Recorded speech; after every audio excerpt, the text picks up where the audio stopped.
This is the Philips 109B40 PC CRT monitor, featuring a pure flat CRT with 18 inches of viewability.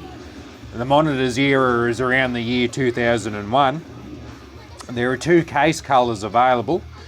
This is the mist white version, and there is also the stealth black version of the monitor.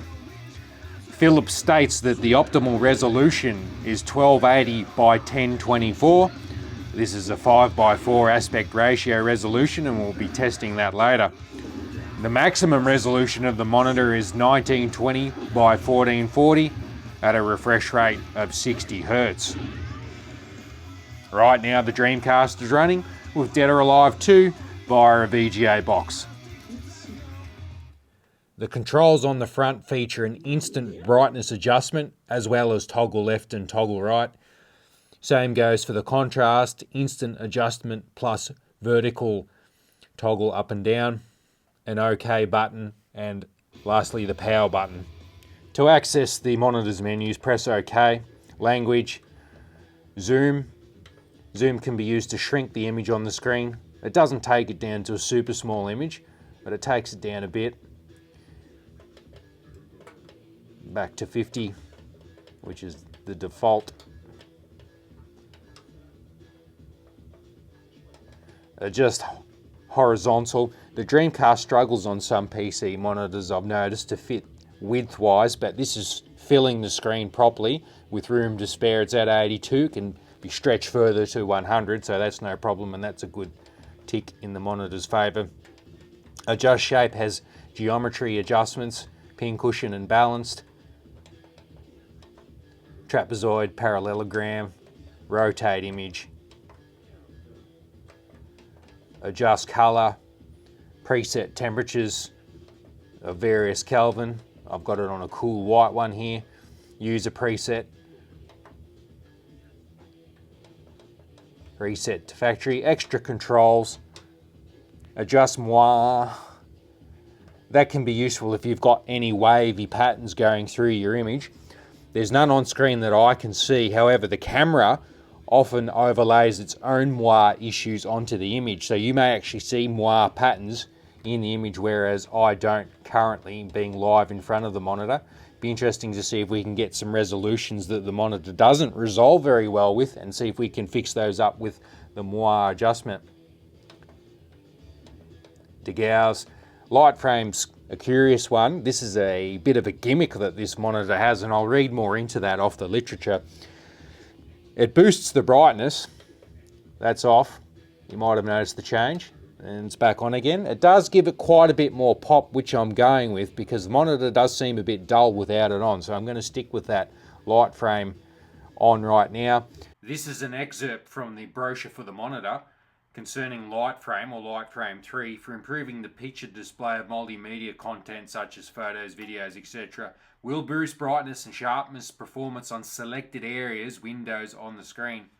I'm guessing there is software for this monitor. Maybe it's part of the driver, or there's software to enable this light frame 3 gimmick. And I call it a gimmick because it sounds a bit odd. But as it is, without that software, you can switch it on via the monitor and it gives an overall brightness contrast boost.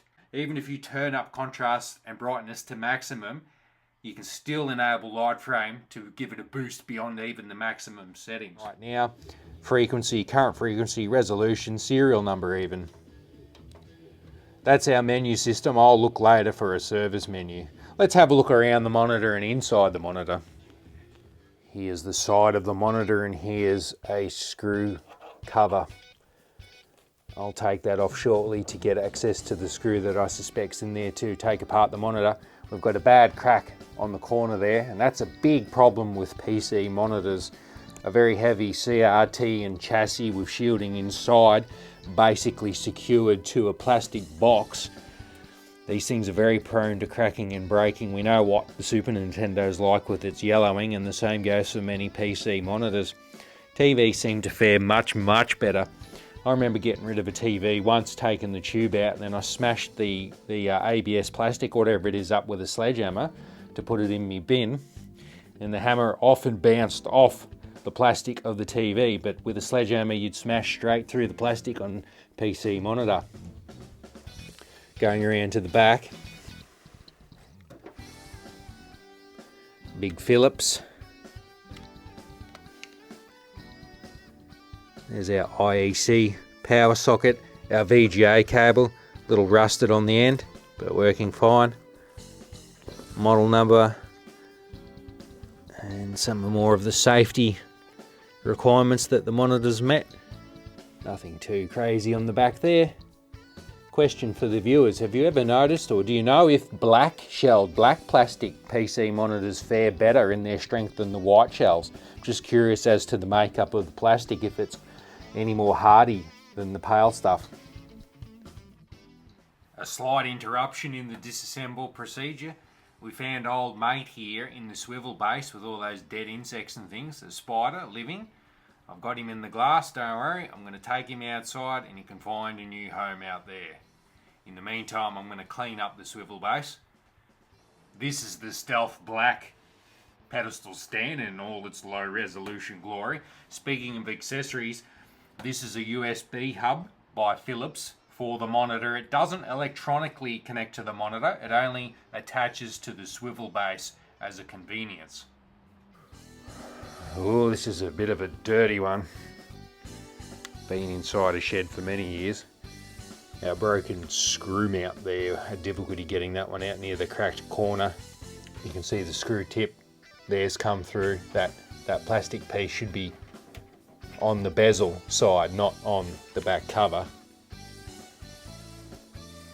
Bit of muck on the tube.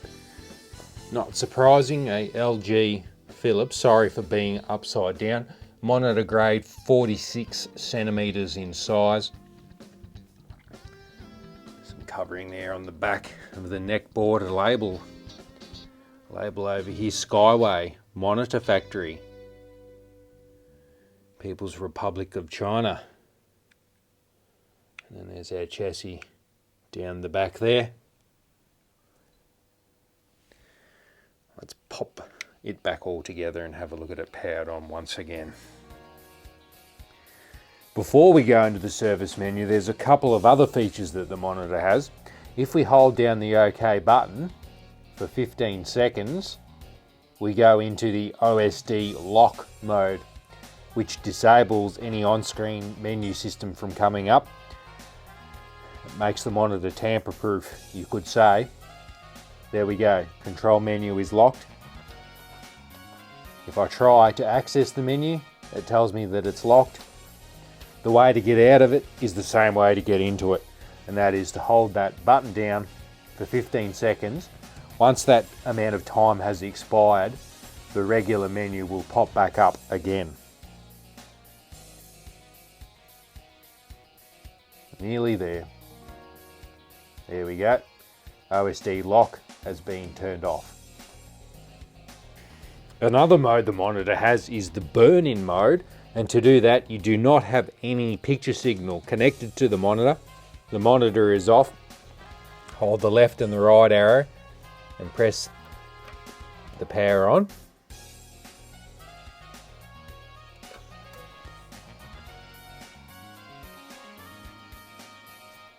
That's our burn-in mode. What happens here is the screen stays white for 55 seconds. After that, the screen then goes blank for 5 seconds, then back to white again for 55 seconds, and so on and so on and so on until you stop it.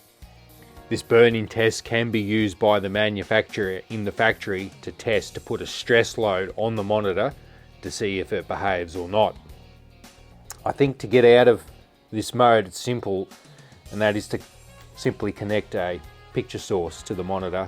I've turned the Dreamcast on and it gets out of the burn-in test mode.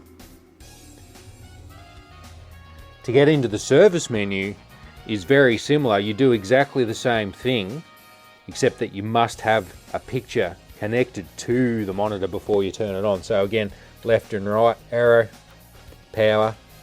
I don't know if you have to hold down the left and the right arrow for long. It's probably just while you turn it on. If I press menu now, the service menu should be up. Yes, there we go. It's different now. M40 is the chassis of this model. That 24245 refers to the hours. I'm pretty sure, I can't quite understand the manual because it's not written that clearly. But I think that's the amount of hours that the monitor's been on for, 24,245. But there is some confusion to me about turn on times versus like the amount of times it's been turned on and off and the amount of hours that it's actually been on. Anyway, that gives you an idea. I'm not totally sure what is going to be different. Model select, I don't want to change that. It's on the correct model now that it's meant to be on. Doesn't actually look like there's that much extra, to be honest.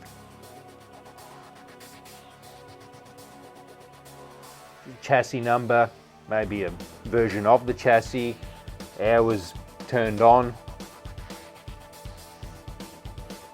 To get out, you have to turn the monitor off and then turn it back on.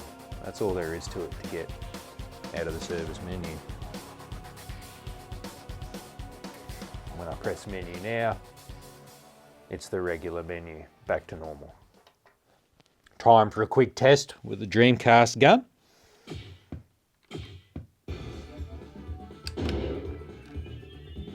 Big chase. Let's go.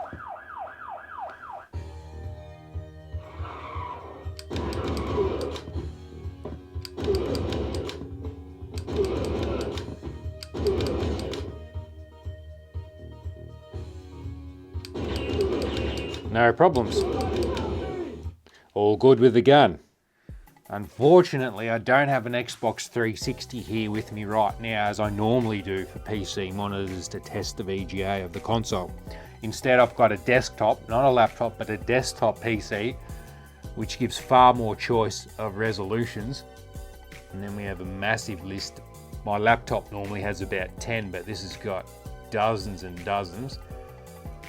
I'd say that Windows 10 has a driver built in for this monitor because it knows exactly the highest resolution that the monitor is compatible with by Philips's dictation. So it accepts that. However, the optimal, as said earlier in the video, is 1280 by 1024. It's got no problem handling that. One thing I don't like is that when you change resolution or turn the monitor off, it disables that turbo mode, that light frame 3 mode that brightens everything up. So every time you go through a change, you have to go and switch that back on to get it back. This monitor doesn't go above 2000 pixels in any of its axes, or axes as it might be for the plural. It's getting towards the higher end of CRT monitors in the PC world. Large screen, flat screen, perfectly usable. This one's got a bit of scratching on the anti-glare coat I can see on the front, unfortunately. I also think it may not have been used at full screen for its entire life because it is a little bit brighter just around the edges where the phosphor perhaps hasn't been used as much. All in all, another serviceable PC monitor. And one last point, in Philips's literature about the monitor, it has a statistic, mean time between failure is greater than 75,000 hours. Excludes the CRT, however. So you shouldn't expect to have a fault with this monitor under 75,000 hours of use. However, that's probably in very optimal conditions from brand new out of factory, not 20 years later after sitting in the shed for several years. But it's an interesting statistic that Philips claims. The CRT is excluded from that. We know the rule of thumb's probably 30,000 hours for a tube, but you can get a lot more on that depending on how you use it, obviously with the brightness and the contrast and whether it's a dark or light scene generally. However, I'll end there on this video. Please stay tuned and keep watching for more. Thank you and goodbye.